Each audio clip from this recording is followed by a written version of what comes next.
మన DNA TV, మన రాష్ట్రం, మన ఛానల్.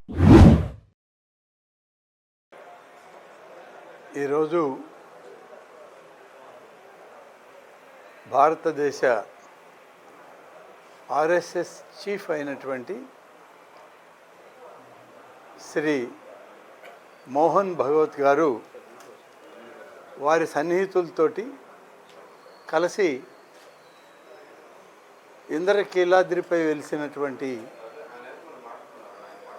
శ్రీ శ్రీ శ్రీ దుర్గా మల్లేశ్వర స్వామి యొక్క ఆశీస్సుల కొరకు ఇక్కడికి రావడం జరిగింది. వారికి ఆలయ సాంప్రదాయాల ప్రకారం ప్రభుత్వ సాంప్రదాయాలతోటి ఆహ్వానం పలికి అమ్మవారి దర్శనం తర్వాత వేద పండితుల యొక్క ఆశీస్సులు అందించి వారికి సగౌరవంగా గౌరవించడం జరిగింది. ముఖ్యంగా ఈరోజు భవానీ ఇలా యొక్క దీక్ష బహుశా 21వ తారీఖు నుంచి 25వ తారీఖు వరకు దీక్షా విరమణ సమయం ఉంది.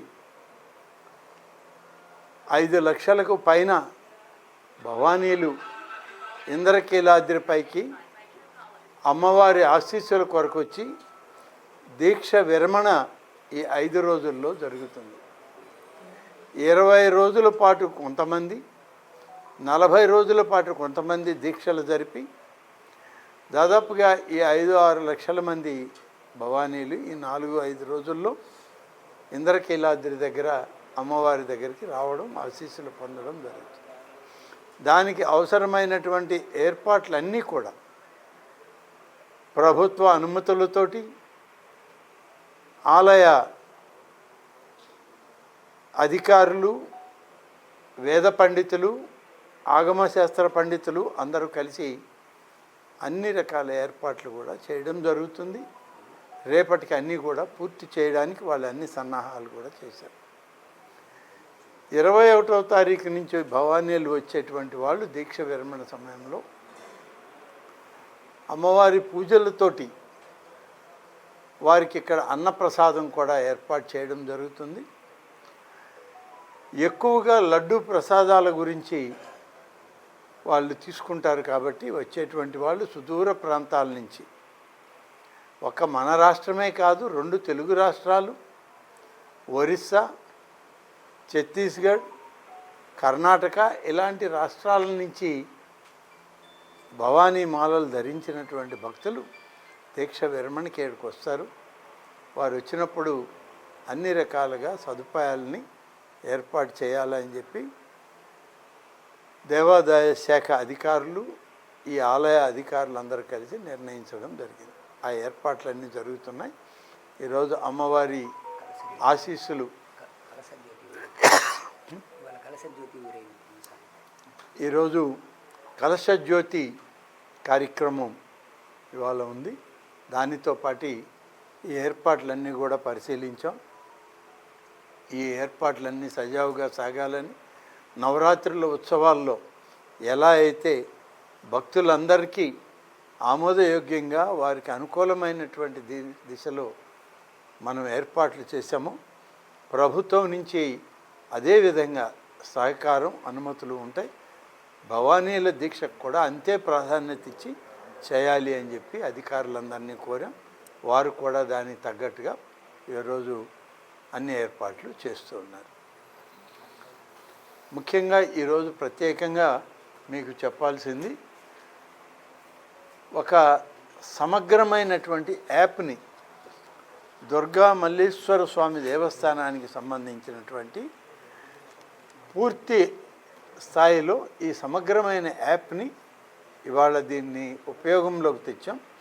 గతంలో ఉన్నప్పటికీ కొన్ని అంశాలు ఇందులో జోడించలేకపోయాం.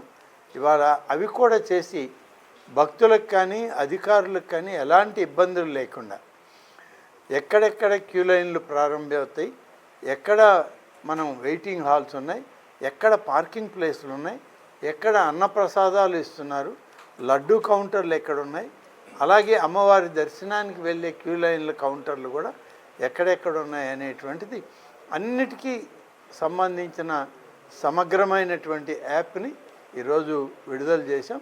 దీనిని ప్రతి ఒక్కరు కూడా వీక్షించి అవసరమైన వాళ్ళ కార్యక్రమాలకి ఈ యాప్లో అన్ని రకాల సదుపాయాలు ఇవ్వడం జరిగింది.